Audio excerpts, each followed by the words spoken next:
చిన్నారి చాకలి ఐలమ్మ 130 జయంతిని పురస్కరించుకొని మంచిర్యాల జిల్లా దండేపల్లి మండలం మేదరపేట గ్రామ పంచాయతీలో రజక సంఘం ఆధ్వర్యంలో గ్రామ పారిశుద్ధ కార్మికులకు మరియు ఆశా వర్కర్ల సేవలను గుర్తించి సాల్వాతో సన్మానం చేశారు. ఈ సందర్భంగా రజక సంఘం అధ్యక్షులు మందపల్లి వెంకటేష్ మాట్లాడుతూ ఐలమ్మ అసలు పేరు చిట్టాల ఐలమ్మ అని, ఆమె వరంగల్ జిల్లా యాబరై మండలం కిష్టాపూర్ గ్రామం ఓరుగంటి మల్లయ్య సాయిలమ్మకు 4వ సంతానంగా చాకలి ఐలమ్మ జన్మించిందని, ఐలమ్మకు జనగామ జిల్లా పాలకుర్తి మండలానికి చెందిన చిట్యాల నర్సయ్యతో చిన్న వయసులోనే వివాహం జరిగిందన్నారు.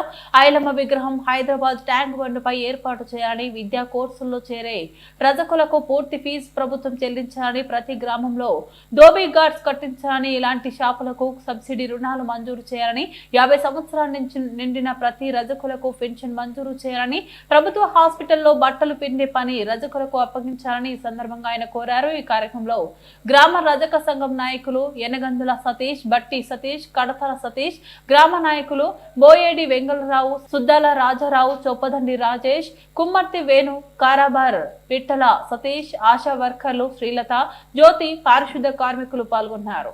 చిట్యాల నర్సయ్యతో వివాహం జరిగింది, చిన్న వయసులోనే వివాహం జరిగింది. ఆమెకు 5 సంతానం, 5 కొడుకులు, ఒక కుమార్తె ఉన్నారు.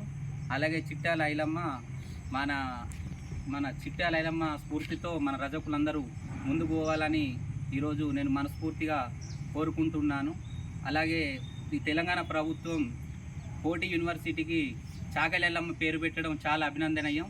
అందుకని ఎప్పటికైనా కానీ ప్రభుత్వం అనుకొని మన ట్యాంక్ బండిపై చాకలి ఐలమ్మ విగ్రహం ఏర్పాటు చేయాలని ఈ సందర్భంగా నేను ప్రభుత్వాన్ని కోరుకుంటున్నాను. రేవంత్ రెడ్డి గారు తలుచుకుంటే అది ఎంత పెద్ద పని ఏం కాదు.